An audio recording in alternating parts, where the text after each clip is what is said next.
This video is live now, se pravi, smo v živo. Ja, jaz upam, da tole dela. Tako. Tukaj je današnja predstavitev in sicer si bomo pogledali malo več o vrtu brez prekopavanja kot o metodi vrtnarjenja. Malo se bomo pa tudi dotaknili permakulture. Tako da dobrodošli vsi, ki ste tukaj z mano v živo. Dobrodošli in lep pozdrav tudi vsem, ki to gledate v posnetku.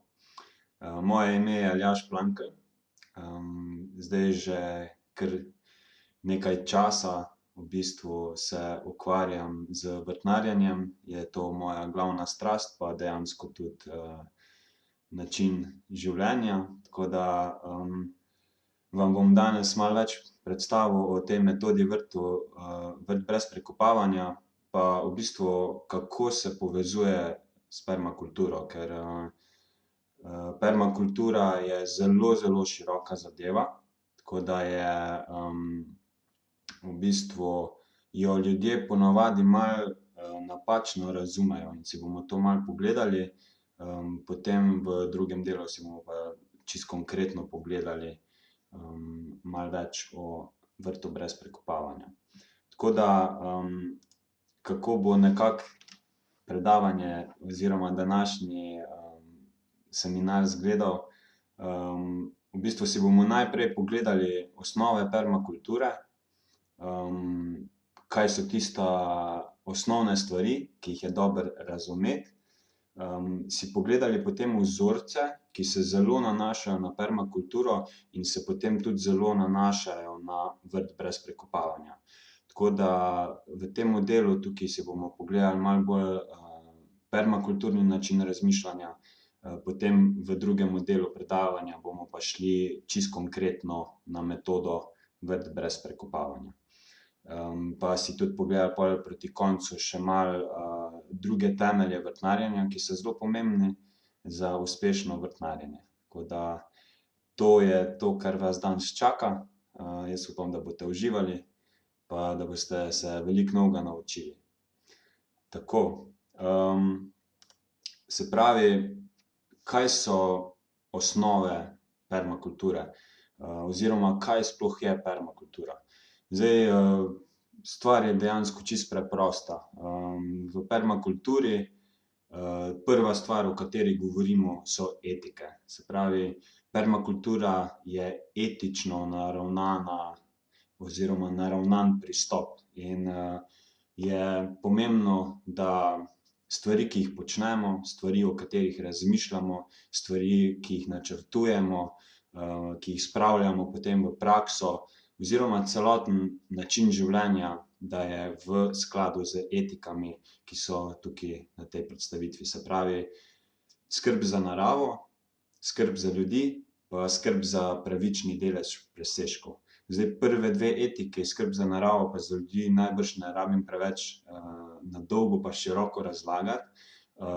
Skrb za pravični delež presežkov pa kaj to točno pomeni. Se pravi, ko imamo mi kot ljudje ali pa ko se v sistemu ali pa v ekosistemu, kjer mi delujemo, ustvarjajo neki presežki, da so ti pravično razdeljeni, pa da se dejansko vrnejo nazaj k ljudem pa k nazaj naravi. In tukaj ta slika ponazarja v bistvu ta pogled neke celote, a ne. Permakultura se zelo veliko ukvarja s tem, da proba stvari gledati malo bolj iz ptičje perspektive, da gleda na stvari kot na celoto. Ni toliko osredotočena na neko posamezno manjšo stvar in to se bomo tudi pol kasneje malo bolj pogledali, ker dostikrat ljudje mislijo, da je permakultura samo en način vrtnarjenja, da pač tam si narediš ene visoke grede ali pa začneš slamo zastirati in je pač to permakultura. Pač stvari so veliko bolj široke v permakulturi in je zelo, zelo zanimivo se v bistvu o teh stvareh malo več naučiti, pa jih potem v svoje življenje vkomponirati In tukaj bi zdaj predvsem izpostavil Društvo za permakulturo Slovenije. Jaz sem član tega društva zdaj že kar desetletje. Tam sem tudi naredil svoj prvi tečaj permakulture, PDC oziroma permakulturni tečaj načrtovanja, ko je zelo tak, v bistvu kar 72 ur traja, razdeljen je po navadi na vikende, ampak v glavnem, če iščete somišljenike, če se nimate s kom pogovarjati o naravi pa o tem, kako bi lahko stvari malo bolj pravično bile narejene v samih socialnih strukturah, če zrete v prihodnost bolj tako, da pač želite se opolnomočiti pa prevzeti odgovornost za določene stvari v življenju, ki se nanašajo predvsem na to, da so stvari bolj etične, da poskrbimo za naravo, da poskrbimo drug za drugega, pol je permakultura zagotovo ena čudovita stvar, ki jo lahko malo bolje raziščete, se v njo malo bolj poglobite, ker boste našli čudovite ljudi tukaj v Sloveniji, s katerimi se lahko povežete, predvsem preko Društva za permakulturo, tako da ste zelo lepo vabljeni, da se teh stvari malo bolj konkretno lotite, če vas zanimajo. Tako pač sem že povedal, gre res za te 3 etična načela in nimamo pač ni pol tukaj več kaj veliko filozofirati, Mislim, lahko zdaj na dolgo pa široko filozofiramo o teh stvareh, ampak to dejansko je osnova permakulture. In če pri svojih dejanjih, s svojim načinom življenja ne skrbimo za naravo, če ji škodujemo, če ne upoštevamo naravnih vzorcev, če dejansko smo pač, da ne delujemo v skladu z naravo pa njenimi zakoni, pač to ni ravno permakulturno. Isto potem, kar se tiče socialnih struktur pa ljudi, permakultura ni samo fokusirana na zemljo pa na naravo, ampak se veliko ukvarja tudi s socialnimi problemi oziroma stvarmi, ki so povezane z ljudmi, da smo bolje povezani, da bolje delujemo, da gradimo neke skupnosti in tako naprej. Tako da, ja, ste zelo lepo vabljeni v svet permakulture, ne bo vam žal. Meni je tako marsikomu drugemu spremenila življenje na bolje, tako da ne bi bil zdaj tukaj pred vami pa izvajal tega spletnega seminarja, če ne bi pred desetletjem šel na ta tečaj pa se s permakulturo malo bolj konkretno soočil. Predvsem pa naredil povezave z ljudmi pa dejansko začel sodelovati s posamezniki pa s skupinami pa potem imel možnost dejansko svojo strast za naravo poglobiti pa jo v bistvu spraviti v realnost. Tako da, ja. Toliko o permakulturi oziroma o nekih osnovah. Skozi celo predavanje danes se bomo dejansko vračali nazaj na permakulturo kot neka osnova današnjega predavanja, kljub temu, da bomo šli v zelo specifične vrtnarske stvari, tako da čisto malo še bodite potrpežljivi, ampak najbrž vam je tudi že to zdaj bilo kar zanimivo. V glavnem, zdaj se bomo malo pogovarjali o vzorcih, Vzorci oziroma naravni vzorci so ena zelo pomembna stvar v permakulturi in to je celo vesolje, In danes bom skozi vrtnarstvo v bistvu govoril malo bolj o teh vzorcih, ki se nam na vrtu pojavljajo, pa jih lahko izkoristimo, da so nam v prid, lahko pa se proti njim borimo, pa dejansko se nam vrtnarjenje zakomplicira, pa od samega vrta pol nimamo kaj dosti veselja, uspeha. Tako da uporabljati naravne vzorce, jih razumeti, jih opazovati, je zelo pomembna stvar. Tako da, tako kot smo imeli pri permakulturi zdaj etike, potem v permakulturi se potem pogovarjamo tudi o načelih. In eno izmed prvih najpomembnejših načel je opazovanje. Tako da kot permakulturniki se najprej postavimo v vlogo opazovalca, da najprej opazujemo naravo okoli sebe, ljudi okoli sebe, ekosisteme, sisteme in šele pol delujemo na podlagi opazovanja. In opazovanje naravnih vzorcev, pa da jih potem tudi upoštevamo, je ena izmed najlepših stvari. Tako da tukaj je en vzorec, ki je lahko za vas kot vrtnarja zelo destruktiven ali pa je dejansko vir življenja, Voda oziroma dežna kapljica, ki jo lahko tukaj vidite tukaj na desni strani, Dežna kapljica v bistvu prihaja tam nekje 30 kilometrov na uro z neba, in ko pade na tla, je lahko zelo destruktivna za gola tla. In v bistvu v naravi ni golih tal, Bomo zdaj si malo več o tem tudi pogledali, ampak to je recimo en vzorec, ki je en tak začaran krog.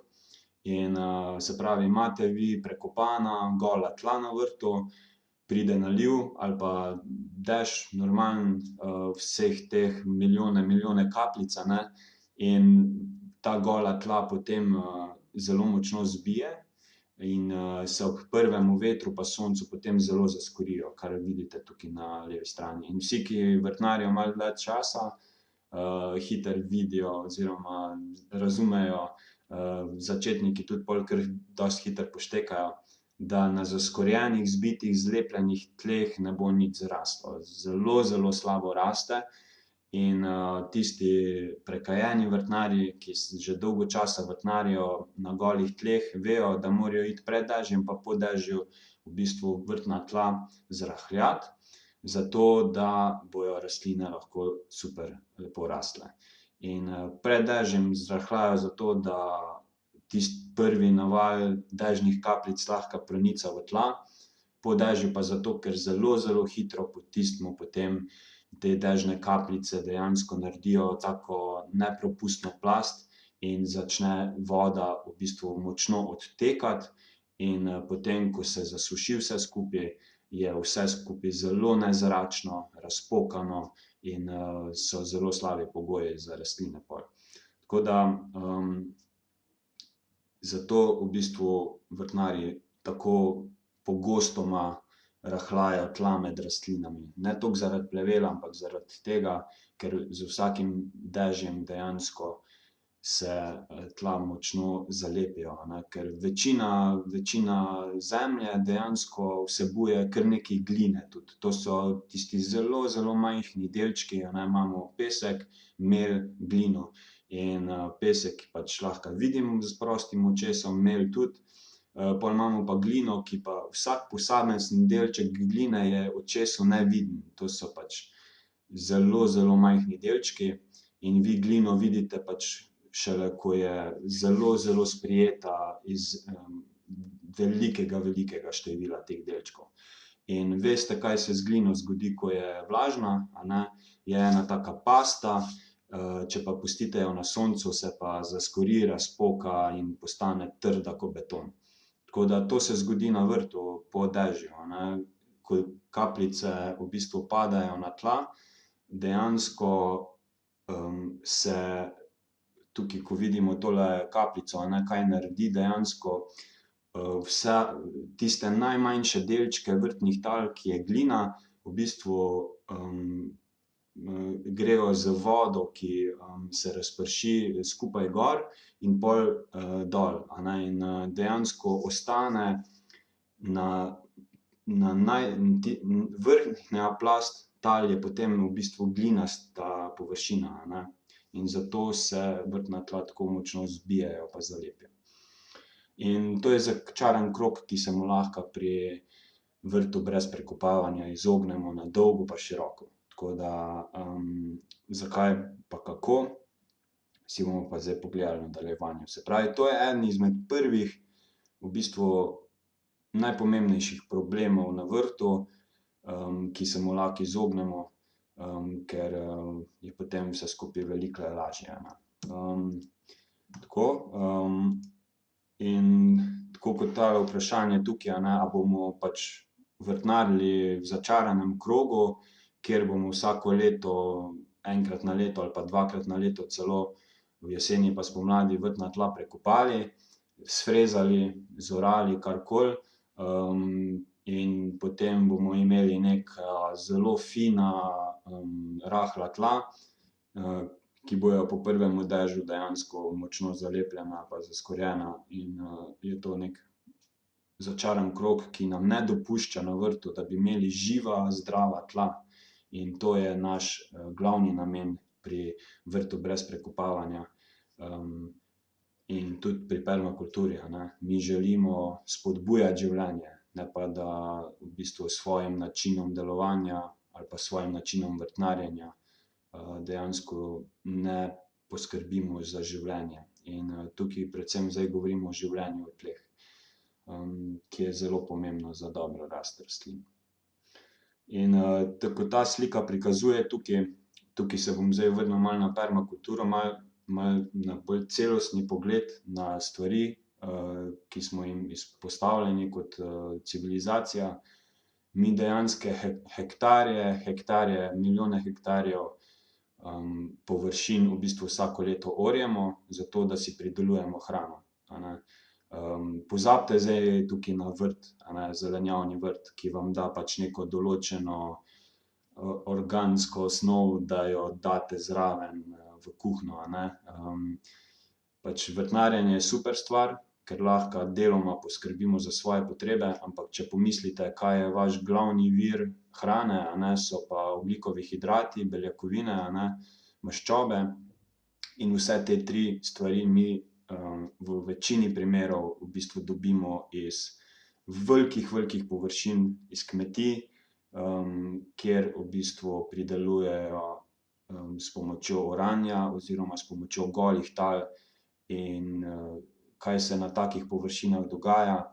Ves humus vsako leto znova vedno bolj oksidira v zrak, v tleh je vedno manj humusa, in smo bili kot civilizacija v bistvu že v teh parih letih, 100 letih tako pač že kar dosti izpostavljeni katastrofam, kar se tega tiče, ko so bila čisto povezana s tem, a ne. In je to zelo netrajnosten način pridelovanja hrane in permakultura se zelo dejansko, sprašuje pa išče rešitve pa jih tudi aplicira, da dejansko, naša hrana prihaja iz trajnih ekosistemov, ki so v skladu z naravnimi zakoni, ker oranje pač ni v skladu z naravnimi zakoni, vsaj ne na tako velikih površinah, a ne. Saj prašič tudi orje noter v grozdu ali pa zorje travnik tu pa tam, a ne, ampak, ni pa to, na takih velikih površinah pa tako intenzivno. Tako da smo kot civilizacija zelo odvisni od enoletnic in, ja, je treba nekaj narediti na tem, tako da, če vas več zanima o tem, definitivno je permakultura ena zelo, pomembna pa zanimiva stvar, ki se jo lahko malo več o njej spoznate v tem. Tako da, potem gremo zdaj nazaj na vrt, a ne, pa kako lahko si ta problem golih tal, prekopanih tal, moči dežne kapljice v bistvu,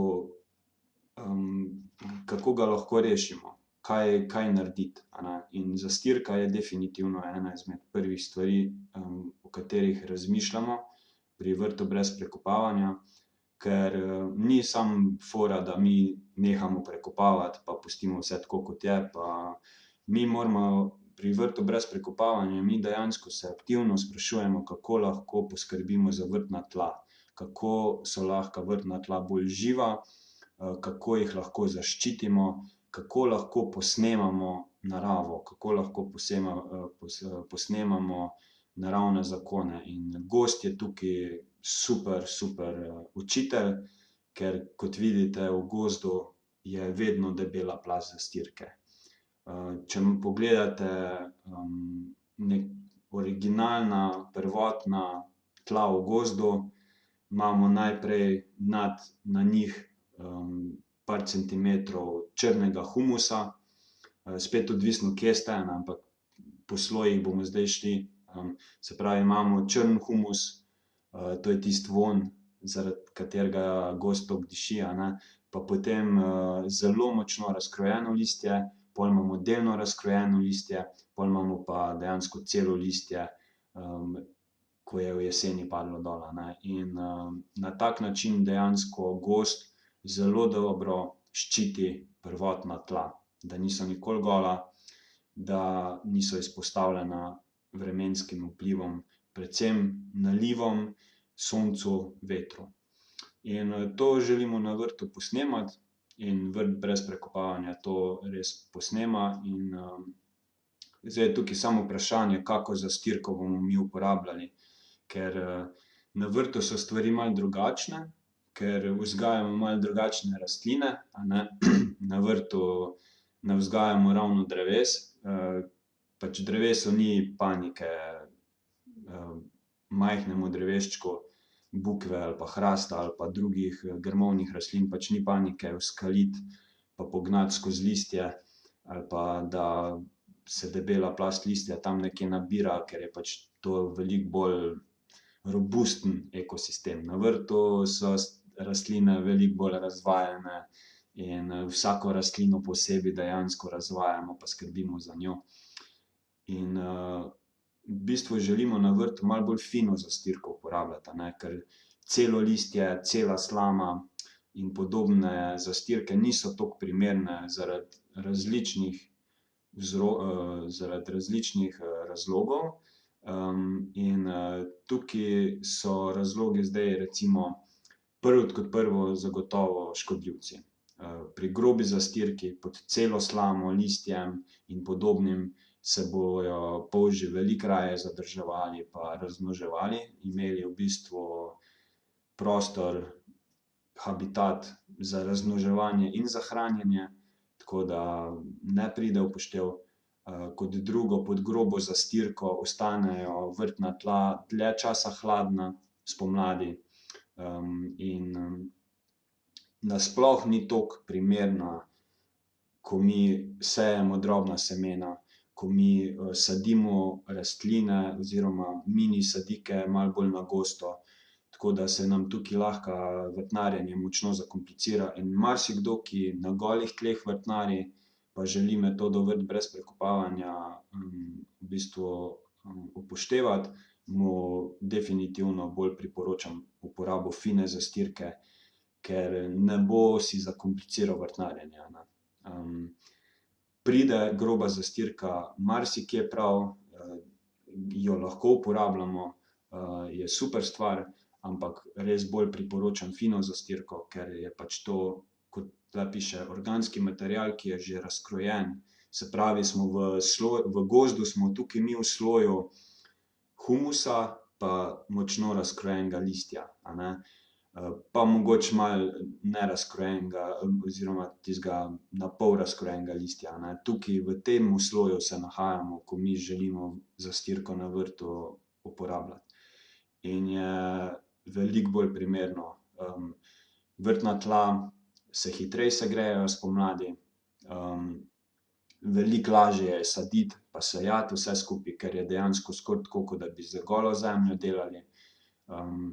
In nasploh tudi veliko boljše raste, zato ker fina zastirka, ki je razkrojen organski material, vsebuje v sebi veliko več koristnih mikroorganizmov, ki lahko grejo takoj na delo in na tak način tudi veliko boljše pa veliko hitreje vplivajo na boljšo rast rastlin pa na življenje v tleh, V bistvu najprej na življenje v tleh, kar je pol posledica, da tudi rastline boljše rastejo.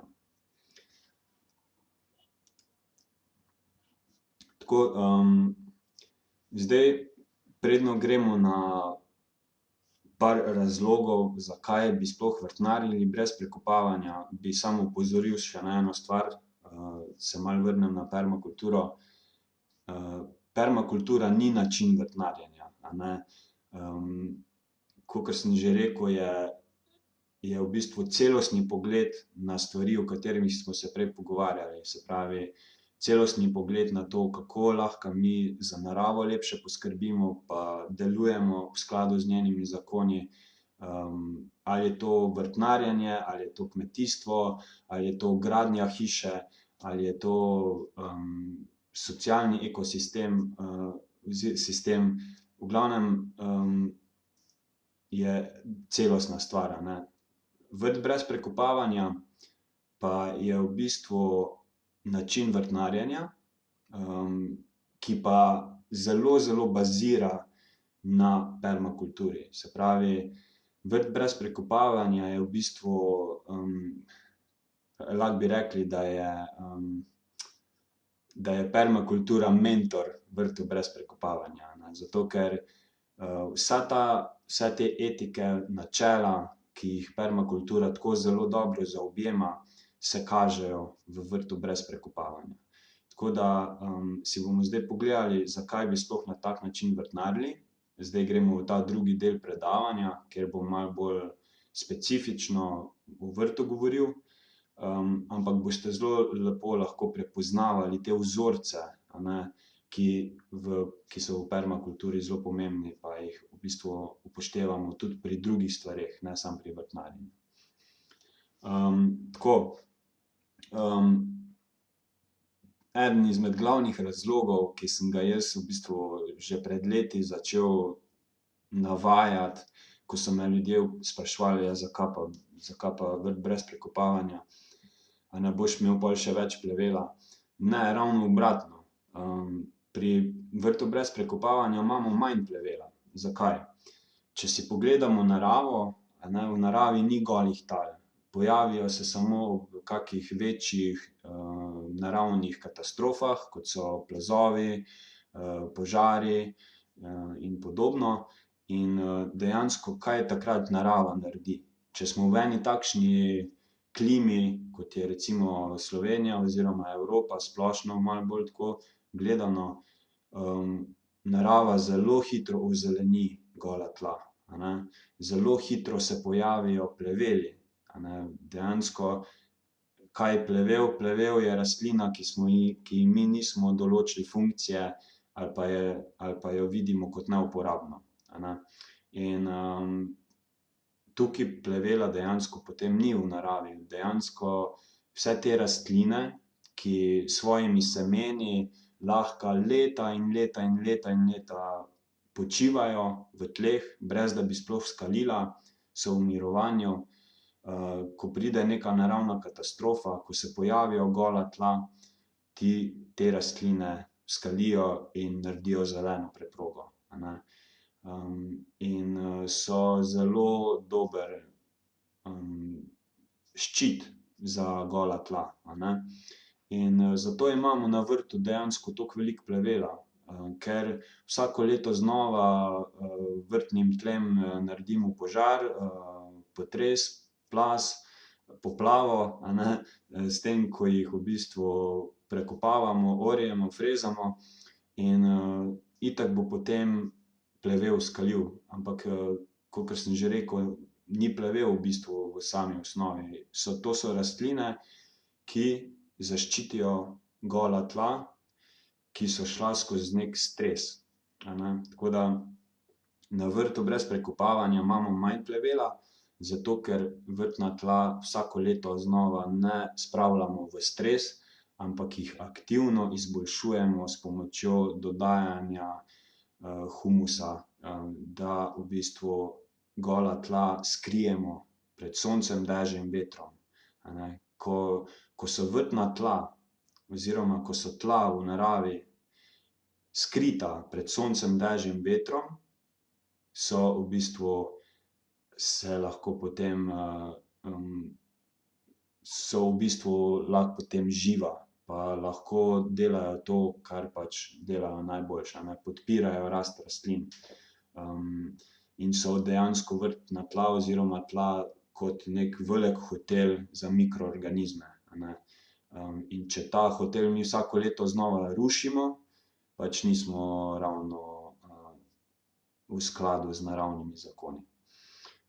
Tako da je za plevel veliko lažje poskrbeti na vrtu brez prekopavanja. Imamo sicer zdaj tukaj določene tehnike, kako to najboljše narediti, kako se izogniti invaziji plevelom, kako jih najboljše zadušiti, tiste prvotne, ampak potem iz leta v leto pa dejansko imamo na vrtu vedno manj plevela, zato ker tla niso pod stresom. Tako kot je tule v oklepaju napisano, a ne, mirovanje plevela. Plevela je ogromno v tleh notri, kjerkoli smo, a ne, oziroma rastlin, ki čakajo, da skalijo, ko se pojavi stres. Naslednji razlog je struktura tal, o kateri sem zdaj že malo govoril, a ne, ampak večina vrtnarjev misli, da so globoko prekopana, zorana, sfrezana tla nekaj najboljšega, kar lahko naredijo za vrt. Se pravi, da imajo zelo globoko rahla tla, in v bistvu je daleč pač od resnice to, a ne. Mi želimo imeti na vrtu naravno strukturo tal. To pomeni, da za večino vrtnarjev so tla malo bolj zbita, a ne, delujejo zbita, ampak to je naravna struktura, o kateri mi govorimo, a ne. Ker naravna struktura lahko pol zelo dobro podpira rast rastlin. In gre tukaj bolj za to, da mi na vrhnjo plast tal dejansko dodajamo humus, ki ga potem zemlja sama od sebe poje notri v sebe, a ne. Zemlja dejansko poje zastirko, ki jo mi naložimo gor na vrt, in se taka struktura potem sama od sebe gradi in je veliko bolj dolgoročna pa trajnostna, kot pa da mi vsako leto znova moramo v bistvu ta tla zelo močno rahljati. Večina se vas bo poistovetila s tem, in sicer ko v jeseni ali pa spomladi se tla zorjejo, prekopajo ali pa sfrezajo, veste, da so zelo rahla, potem na koncu sezone so pa dvakrat bolj zbita, kakor so bila, a ne, prvotno. Tako da tukaj res se spet vrtimo v enem začaranem krogu in ni smiselno se v tem začaranem krogu vrteti. Je boljše delati z naravno strukturo tal, jo izboljševati, tako kot narava v bistvu izboljšuje tla, kjerkoli je, tako kot je v bistvu iz kamenja zgradila vse te plasti zemlje, ki so zdaj na tej zemlji, a ne. In mi lahko to pač naredimo veliko hitreje, pospešimo proces in si lahko obetamo potem zelo dobra tla in zelo živa tla, polna humusa, na katerih bojo vse zelenjavne rastline zelo lepo rastle.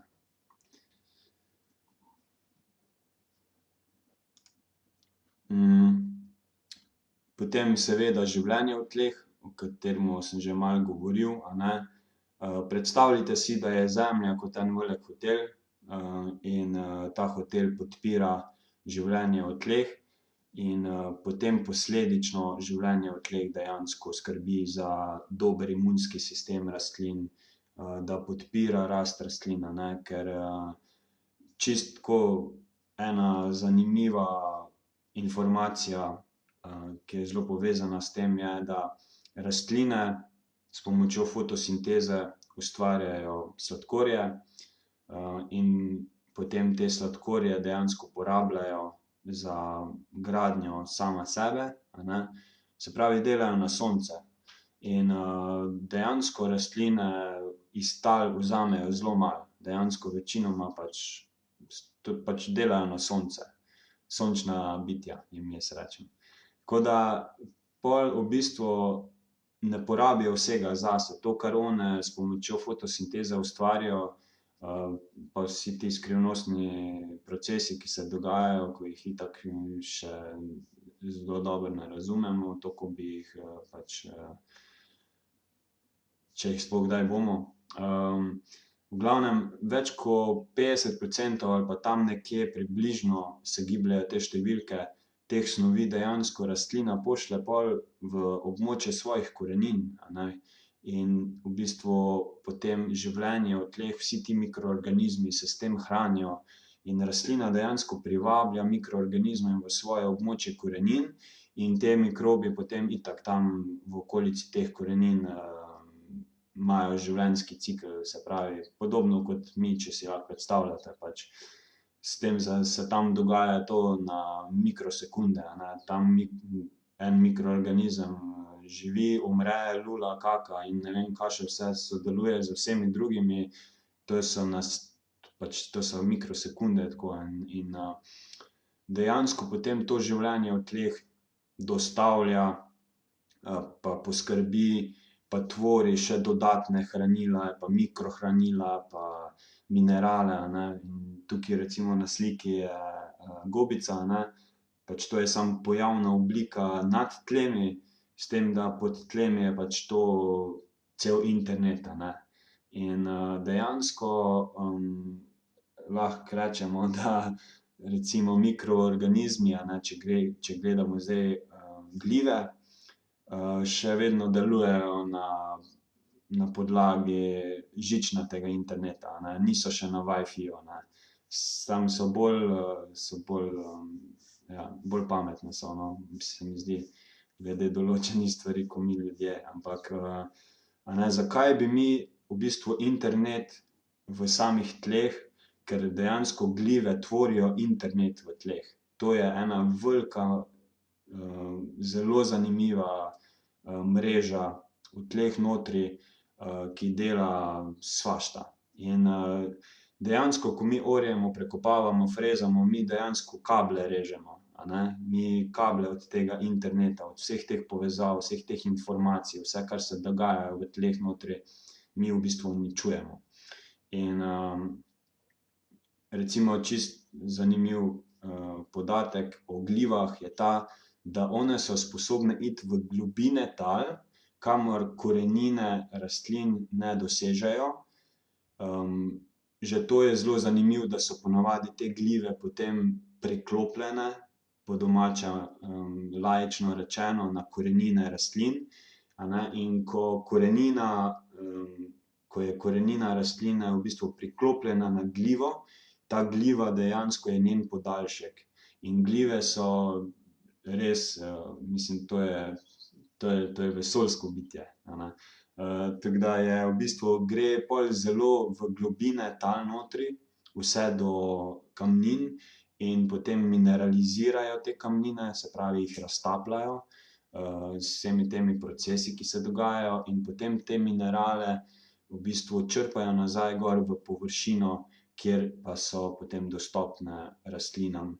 Tako da so to zelo zanimive stvari, ki se dogajajo noter v tleh in je ta zadnja stvar, ki si jo želimo na vrtu, ali pa pri takšnih stvareh dejansko posegati v tla, vsaj dolgoročno, ne, saj včasih se zgodi, da moramo narediti neke osnovne temelje, če so tla zelo slaba ali pa če so res v takem stanju, da res ne gre drugače, ampak dolgoročno pa nima nobenega smisla, da mi vsako leto znova posegamo v tla pa jih stresiramo.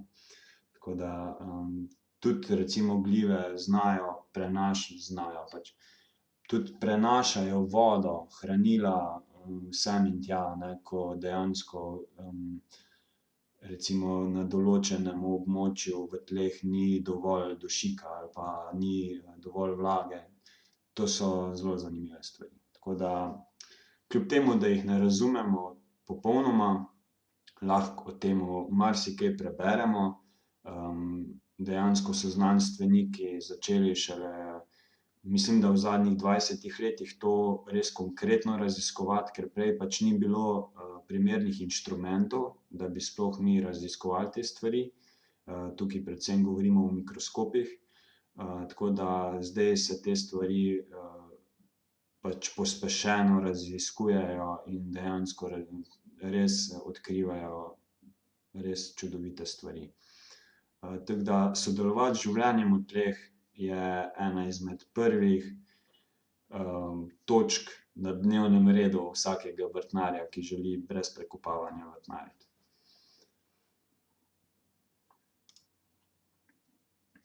Potem vse to, kar v bistvu zdaj govorim, se zelo nanaša na en razlog, a ne, od prej ali pa tako, se zelo povezujejo stvari, a ne. Ni vsaka izmed teh stvari sama zase najbolj pomembna. In recimo eden izmed razlogov je potem tudi ta, da mi kot vrtnar brez prekopavanja smo veliko bolj odporni potem na vremenske vplive oziroma tla, vrtna tla so veliko bolj odporna na vremenske vplive, a ne.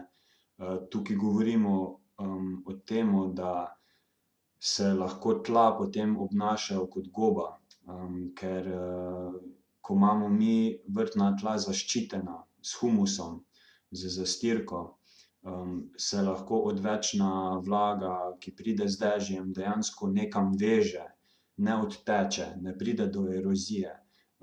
Zaloga vode je bistveno večja, zato ker mi spomladi ne prekopljemo tal, jih ne nekaj rahljamo, vse to se dogaja zelo na površini, kjer je zastirka in dejansko mi vrtnih tal ne izpostavljamo potem temu sušnemu vremenu, sončnim žarkom, vetru in se zaloga vode, ki se gradi v vlažnih delih, v vlažnih obdobjih, potem tudi zadrži in imamo recimo potem sredi poletja mi zalogo vode v tleh in tudi se dostikrat zgodi, da imamo potem pod plastjo zastirke v največji suši v poletju vlažna tla, a ne. Nimamo razpokanih, suhih, prašnih, zbitih kot beton tal, ampak imamo dejansko naravno strukturo tal,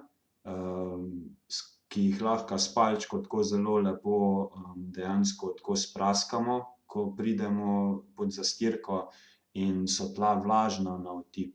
V sebi imajo še vedno vlago, a ne, in to je ena izmed zelo zanimivih stvari. Potem tudi na vrtu imamo manj blata, ko dežuje. Lahko gremo že drug dan na vrt in smo nasploh pač veliko bolj varni, kar se tega tiče. Kar se tiče recimo sezon, ko imamo malo bolj vlažno sezono vrtnarsko, pa je veliko dežja, ali pa če imamo malo bolj sušno sezono, a ne. In kot vemo, pač sezone vedno bolj variirajo ali pa so zelo veliki preskoki med pomladjo, poletjem, zimo, a ne, in je kar naenkrat zelo suho ali pa kar naenkrat ful močnato oziroma mokro in vse to v bistvu se nasekiramo glede tega, ker vrtnih tal ne izpostavljamo tem vremenskim vplivom. Tako kot narava, ne. Tukaj recimo vidite na sliki zalivanje. Jaz v bistvu zelenjavo oziroma rastline zalivam prve 3 dni po presajanju. Tukaj vidite ravnokar presajene sadike poznega zelja in kot veste, je pri sajenju poznega zelja že kar se sadi v bistvu že kar pozno, ko že kar fajn pridejo vroči dnevi pa sušni deli leta. Tako da zalijem enkrat, dvakrat, trikrat v prvih 3 dneh in je to potem. In gre bolj za tako bolj, kako bi rekel, optimalne pogoje.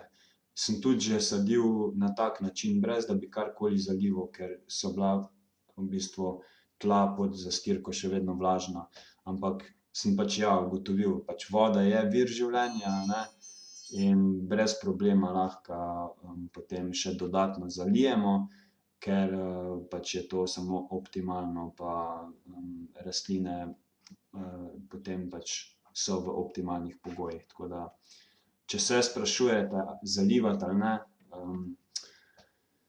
za optimalne pridelke pač poskrbite za dodatno vlago tudi v sušnih delih leta, tudi če ni nujno. Rastline vam bojo definitivno preživele na vrtu brez prekopavanja s ta pravo pa dobro zastirko.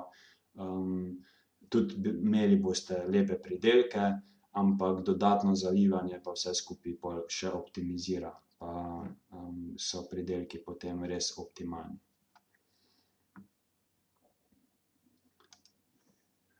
Potem zelo, zelo pomembna stvar pri takšnem načinu vrtnarjenja je pa tudi rodovitnost tal.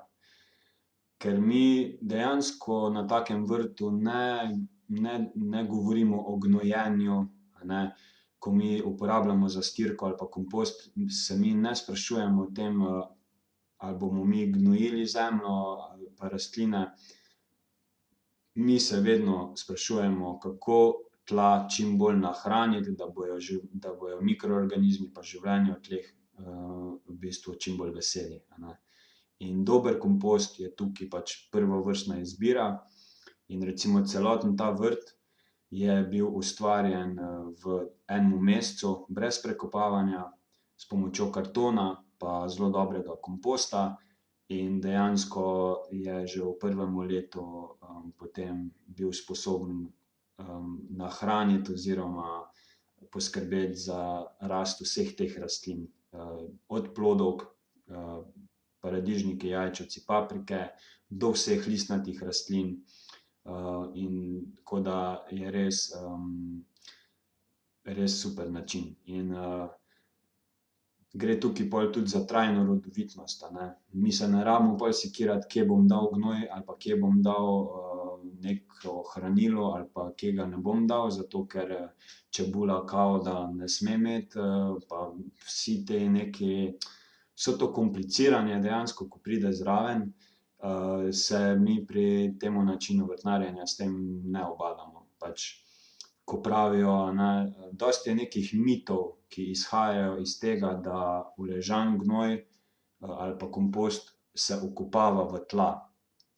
In iz tega sledijo vse težave, a ne, ker je zelo velika razlika, če mi dober kompost samo položimo na vrtna tla ali pa če ga mi vkopljemo. Velika, velika razlika je v tem.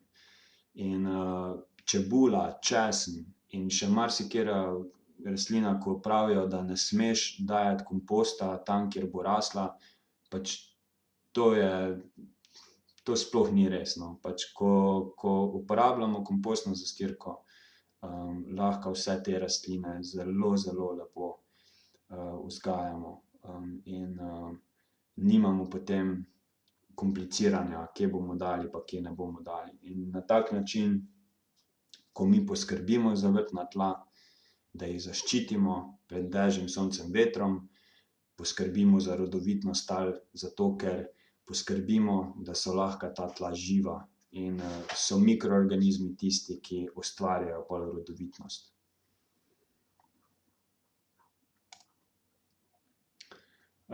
Itak tukaj pol dober razlog za tak način vrtnarjenja je tudi dragocen čas, pa da se ne ukvarjamo z nekimi nesmiselnimi opravili, a ne.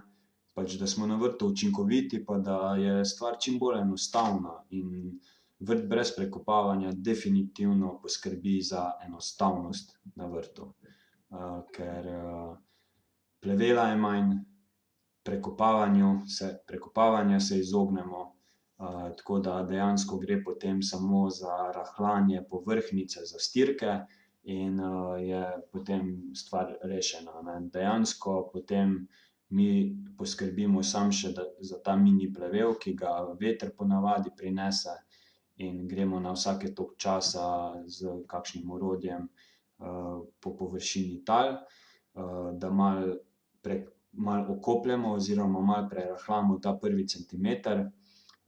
Definitivno pa tu ne gre za to, da bi mogli mi s skorjo ali pa zbita tla potem okopavati, a ne. Tako da je stvar, potem nam prihrani čas, pa opravila, ki jih na vrtu počnemo, so veliko bolj smiselna, pa dolgoročna, pa trajna, pa dejansko poskrbijo za zdravje tal pa za zdravje rastlin.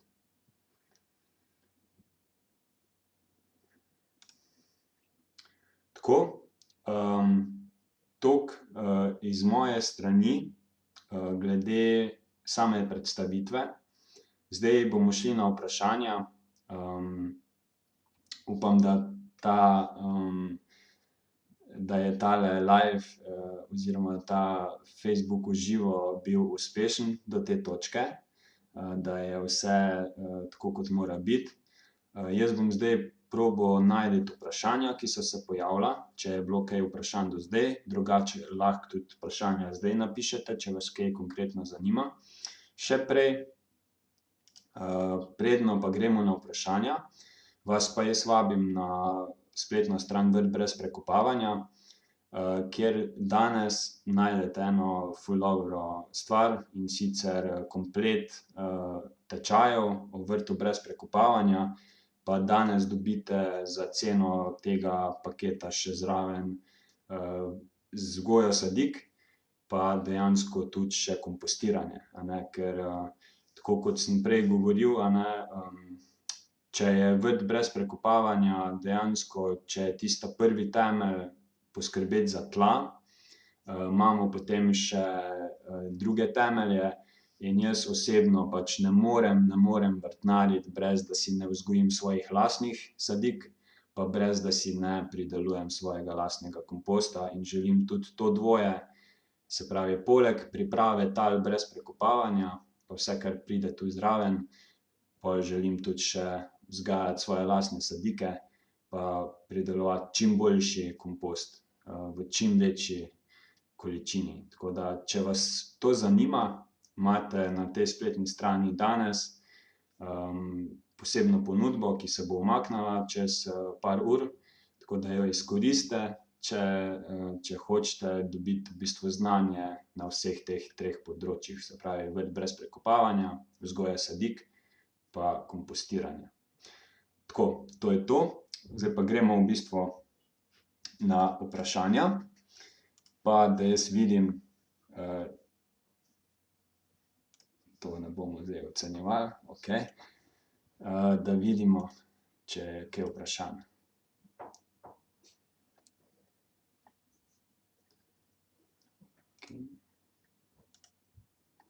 Trenutno še ni vprašanj.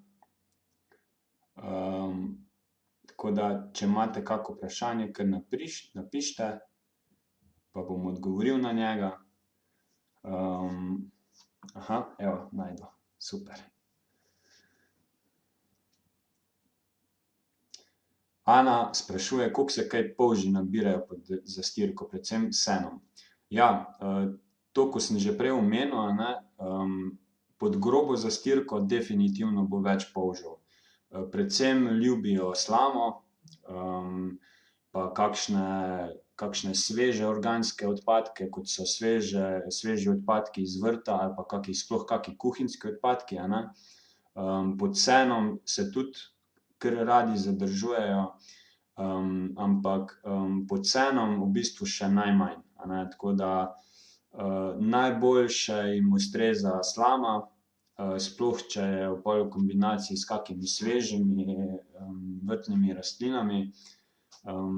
Je pa tako, da pri senu lahko zelo hitro pridete do fine zastirke, a ne, tako da če boste opazili, da imate z njim veliko težav, pol vam priporočam, ker pri senu je tako, da ga en let ali pa še manj pustite, da ga fajn namoči, ga mogoče ene dvakrat premečete, pa boste imeli zelo lep, v bistvu zelo lep kompost iz njega, a ne, tako da jaz bi tukaj kar priporočal, da je najboljše seno vsaj delno skompostirati, da pride v tisto fazo črnine, ko začne razpadati, pa tudi pol razpadati na manjše delčke, ker bo veliko bolj primeren pa veliko bolj učinkovit pol tudi za vse rastline.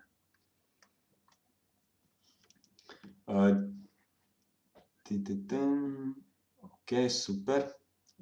Hvala, Tina, za lepe želje. Francesca najbrž, a ne? Upam, da sem prav prebral.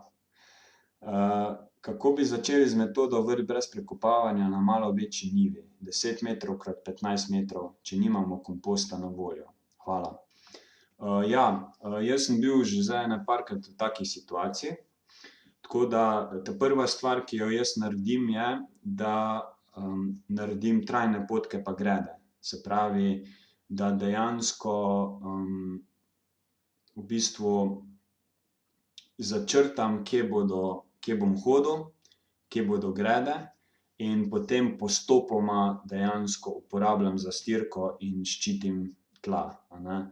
Tako da trajne potke pa gredice so definitivno tisti najpomembnejši del, ko mi dejansko vrt iz obstoječega vrta ali pa njive naredimo prehod potem na vrt brez prekopavanja. Tako da se tudi na večji površini da, sploh 10 metrov krat 15 metrov, to je kar konkretna površina že, ampak se da brez prekopavanja. Prva najpomembnejša stvar pa, tako kot sem že omenil, je ziher to, da si naredite trajne potke pa trajne grede. Jaz osebno imam rad 90-centimetrske grede pa 40-centimetrske potke, ker pol tudi, če je večja površina, lahko prestopam, brez da rabim na naslednjo potko križno čakati, a ne. Tako da imam kar 10-metrske grede dolge, 90 centimetrov široke pa pol 40 centimetrov široke potke. In definitivno potem poskrbeti za to, da začnete vrt zastirati, ko boste dobili kompost. In recimo lahko zdaj skozi sezono vrtnarite z golo zemljo, boste pač mogli malo bolj jo okopavati pa malo rahljati pa malo bolj za njo poskrbeti. Definitivno poskrbeti za to, da se vam ne zapleveli, ker če boste imeli čisto zemljo na koncu sezone, jo lahko potem zastrete s kompostom. In v tem času naj bo dejansko vaš namen pa glavna stvar, da si najdete vir komposta.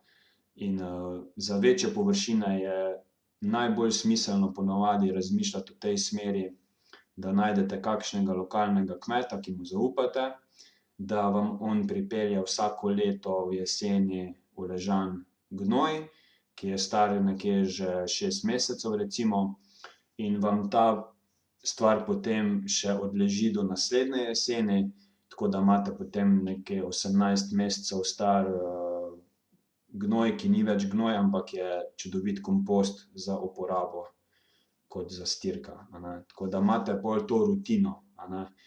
Tukaj pol pride še malo permakulturnega razmišljanja zraven notri, a ne, da pač v jeseni, ko rabimo kompost za zastiranje, ker v jeseni je najboljše zastirati, da ne razmišljamo takrat o kompostu, ampak si naredimo eno tako rutino. Takole bom jaz naredil, da me boste malo boljše videli. Tako. Bom dal da boste videli vprašanja, če se vidijo. Okej.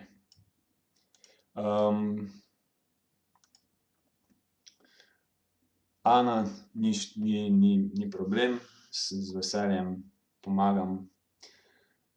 Drugače pa, da odgovorim na tvoja vprašanja. Kako se soočaš z drugimi škodljivci, kot je voluhar, uši in podobno?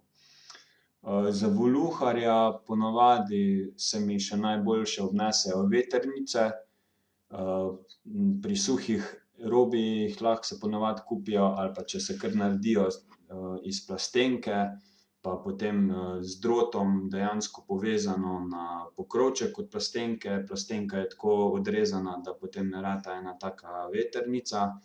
In potem tisti drot, ki gre iz štofeljca od plastenke, gre v en tak L in gre potem v leseno palčko notri, kamor je zvrtana taka majhna luknjica, da pride oni drot notri, ki je tam nekje do polovice palce recimo, in palca je pol zapičena v tla notri. In ta vetrnica dejansko pol vibrira ves čas in to voluharja bistveno bolj moti kot pa kakršnikoli drugi kopljeni, ko so piskajoči, ko ti gre pol na živce. Tisto pač ne pomaga toliko. Tako da te vetrnice delujejo. Definitivno najbolje pač pomaga, tukaj je zdaj pač malo odvisno, koliko ste, pač ja, tukaj je malo etična odločitev, a ne, ampak definitivno je ena najboljših stvari glede voluharja to, da mu v jeseni, pozimi, zgodaj spomladi nastavljate vabe, da pol, ko greste v sezono, da nimate zalege nove. Kar se pa tiče uši pa ostalih škodljivcev, sploh recimo škodljivcev na kapusnicah, so pa najbolj primerne protiinsektne mreže. Jaz na vrtu zelo nerad uporabljam plastiko in raznorazne stvari, ampak recimo protiinsektna mreža je pa, recimo, da stvar, brez katere si težko predstavljam vrtnarjenje, sploh če želim vzgojiti si kar konkretno količino recimo zgodnjega zelja, kolerabic, cvetače, brokolija in podobno. In protiinsektna mreža je super stvar, ker je zelo dolgoročna, zdrži tudi po 10 let in več. Ni tako kot koprena recimo, ko se ti vsako leto strga ali pa jo imaš malo na mrazu tam pa začne razpadati, a ne. Protiinsektna mreža je pa zelo robustna, se ne trga in je lahko tudi kopreno deloma nadomesti, definitivno pa se odlično obnese, da imamo potem veliko bolj zdrave rastline, ki pač ja, niso napadene s strani uši in podobnih škodljivcev, potem sploh bolhač in podobno. Drugo vprašanje, ali shranjujem svoja semena. Shranjujem, ne vsa, določene, recimo glih kapusnice še vedno kupujem, drugače pa vsako leto probam shraniti eno novo vrsto rastline. In ponavadi tako naredim, da želim pač shranjevati iz dobrega genskega materiala, se pravi, to pomeni, da so rastline, iz katerih shranim semena, zagotovo prišla oziroma vir teh rastlin je ekološko kvalitetno seme. V preteklosti, priznam, sem tudi kupoval še dosti od Ljubljanske semenarne, pa sem pač tudi kar tako malo kupil seme, ampak potem sem zelo hitro prešaltal na Amarant, pa potem tudi na nemško semenarsko hišo Bingenheimer. Tako da Amarant, Bingenheimer pa lastna semena, to je to, kar rabim za vrtnarjenje. In problem pri shranjevanju semen je pač, da rabimo za zelo dobra kvalitetna semena, rabimo pogoje. Pri marsikateri vrsti rastline rabimo recimo več kot 50 primerkov. Ni dosti, da imamo samo eno lepo rastlino, ampak rabimo 50 res lepih rastlin. In še potem moramo poskrbeti za to, da 1 kilometer okoli ni recimo kakšne rastline iz iste družine. In tukaj je predvsem problematika pri shranjevanju recimo semen kapusnic, se pravi brokoli, kolerabica in podobno, cvetača, zgodnje zelje in to, ker pač moramo shranjevati semena samo iz ene vrste, se pravi, se odločimo, okej, letos bom si shranil seme samo od zelja, ne moremo imeti od brokolija pa zelja pa vse pomešano tam pa pričakovati, da bo pol zraslo iz tistih semen točno to, kar smo pač, ker se bo skrižalo vse in bo tam namesto brokolija zraslo samo neko perje, a ne, ali pa tako, tako da, upam, da sem ti odgovoril.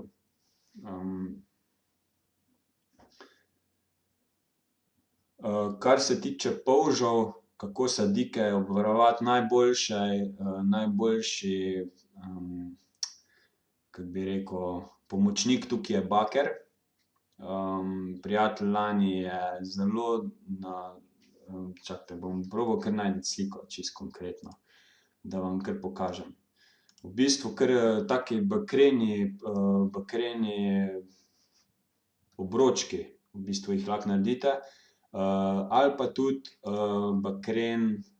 bakren pastir, oziroma žičke priklopljene na baterijo.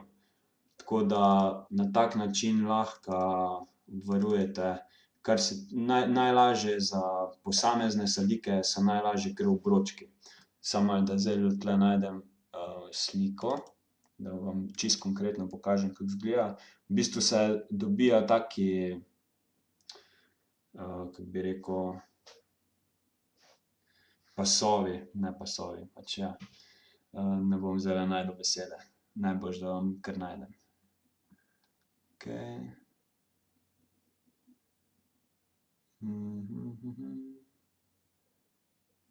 Okej, tule ni.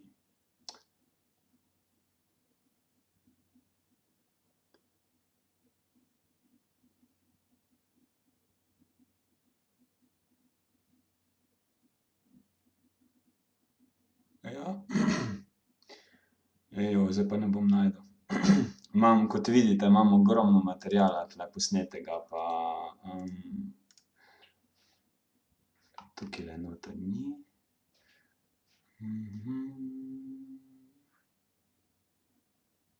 Okej, izgleda ne bom našel.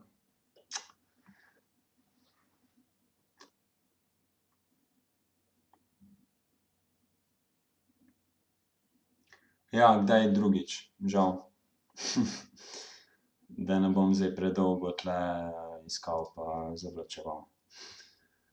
V glavnem, taki obročki se dobijo, lahko dobite take pasove, kako bi to drugače povedal, zelo tanki taki pasji bakra, ki jih potem lahko v obroček sklenete pa jih date okoli vsake posamezne sadike. In ko pride polž do bakra, ko je stik z njim, v bistvu ga strese, neka reakcijo ima na baker, tako da po bakru pol ne more leziti in ne pride do sadike.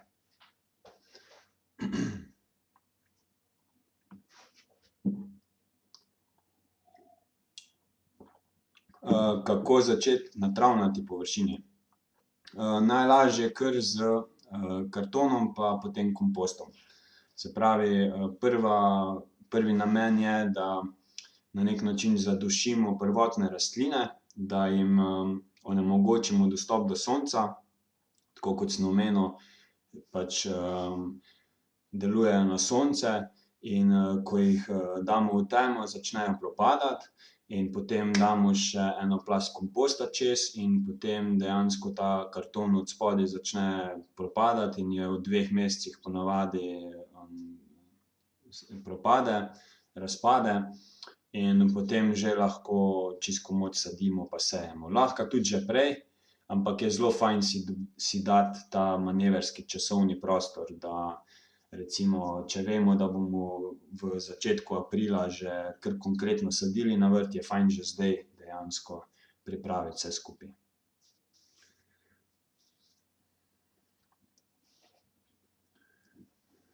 Tako.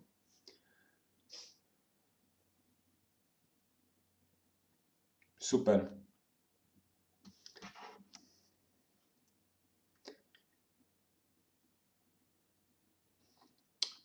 Evo, hvala vam, se vrnem jaz tule na tole predstavitev.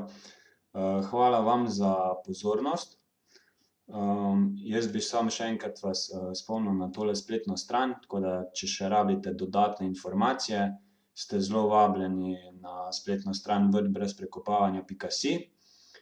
Tisti, ki želite res konkretne informacije, kjer so stvari zelo konkretno pa jasno predstavljene, vas vabim, da izkoristite današnjo ponudbo.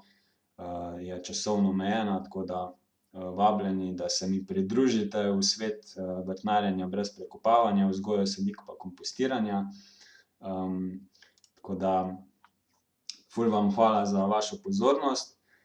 Hvala knjižnici, Goriška knjižnica, za povabilo na tole predavanje. Jaz upam, da ste tisti, ki ste to gledali zdaj tule v živo, dosti odnesli. Lep pozdrav tudi vsem, ki ste pač to, ki si boste to v posnetku ogledali. Sledite mi lahko na Facebooku, Vrt brez prekopavanja. Obiščite skupino, tudi z istim imenom. Tako da se slišimo pa se vidimo nekje na vrtu. Naj raste. Adijo.